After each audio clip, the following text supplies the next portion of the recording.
Chapter 25. Amaziah was 25 years old when he became king, and he reigned in Jerusalem 29 years. His mother's name was Jehoaddan. She was from Jerusalem. He did what was right in the eyes of the Lord, but not wholeheartedly. After the kingdom was firmly in his control, he executed the officials who had murdered his father the king. Yet he did not put their children to death, but acted in accordance with what is written in the law, in the book of Moses, where the Lord commanded, Parents shall not be put to death for their children, nor children be put to death for their parents.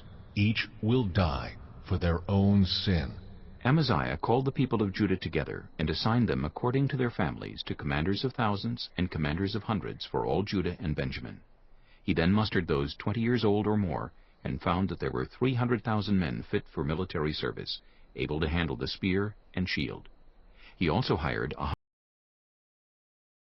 100,000 fighting men from Israel for 100 talents of silver.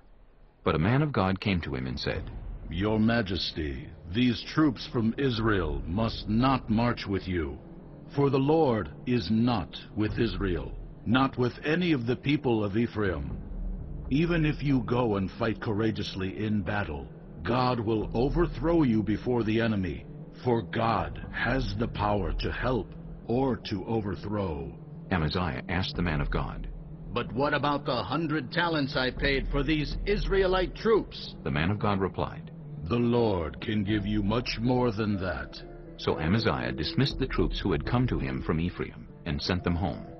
They were furious with Judah, and left for home in a great rage.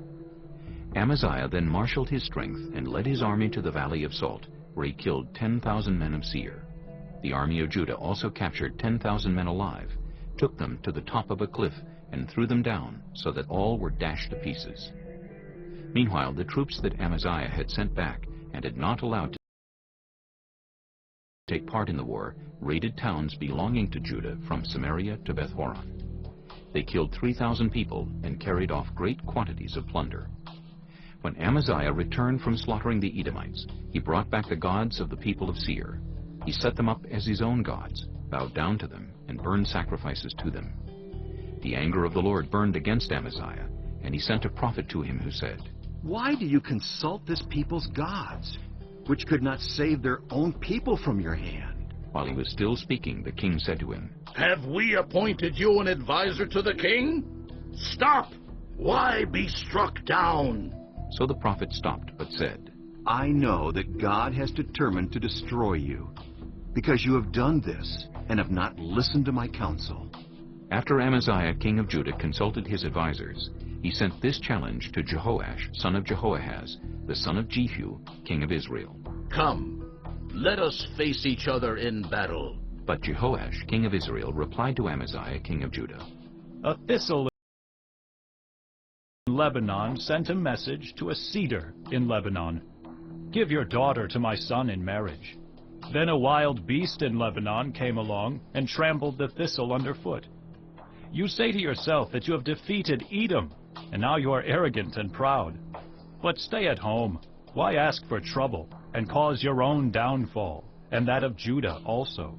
Amaziah, however, would not listen, for God so worked that he might deliver them into the hands of Jehoash, because they sought the gods of Edom. So Jehoash king of Israel attacked. He and Amaziah king of Judah faced each other at Beth-shemesh in Judah. Judah was routed by Israel, and every man fled to his home. Jehoash king of Israel captured Amaziah king of Judah, the son of Joash, the son of Ahaziah, at Beth-shemesh. Then Jehoash brought him to Jerusalem, and broke down the wall of Jerusalem from the Ephraim gate to the corner gate, a section about 400 cubits long. He took all the gold and silver, and all the articles found in the temple of God that had been in the care of Obed-Edom, together with the palace treasures and the hostages, and returned to Samaria. Amaziah, son of Joash, king of Judah, lived for 15 years after the death of Jehoash, son of Jehoahaz, king of Israel. As for the other events of Amaziah's reign, from beginning to end, are they not written in the book of the kings of Judah and Israel? From the time that Amaziah turned away from following the Lord, they conspired against him in Jerusalem, and he fled to Lachish. But they sent men after him to Lachish, and killed him there.